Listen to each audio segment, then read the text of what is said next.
എന്നാൽ ആ 500 ഇങ്ങിതാ, ബാക്കി നാളെ തന്നാ മതി. ഏതഞ്ഞൂറ്?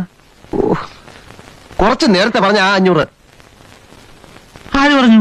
ഞാൻ പറഞ്ഞു? എനിക്ക് ചൊറിഞ്ഞ് വരുന്നുണ്ട് കേട്ടോ. ഇയാളല്ലോ പറഞ്ഞത് കുറെ ഉള്ളി പറയ്ക്ക കുറെ കാണുന്നു. അയ്യോ, ഞാൻ അങ്ങനെ പറഞ്ഞിട്ടില്ല.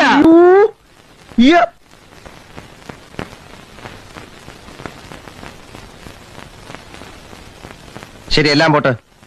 ഇപ്പൊ എത്ര തരാ? ഇത്രയും ആയ സ്ഥിതിക്കുള്ള സത്യം തുറന്നു പറയാമല്ലോ.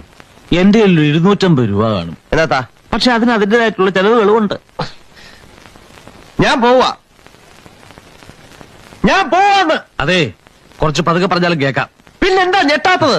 സാധാരണ ഇത്ര നിസ്സാര കാര്യങ്ങൾക്ക് ഞാൻ ഞെട്ടാറില്ല. ഓഹോ, അറിയാത്ത കുഞ്ഞ് ചൊറിയുമ്പോ അറിയുന്ന എന്റെ അമ്മ പറഞ്ഞിട്ടുണ്ട്. എന്റെ അടുത്താ കളി. ഞാനിത് കുറെ കണ്ടിട്ട് തന്നെ വന്നിരിക്കുന്നത്.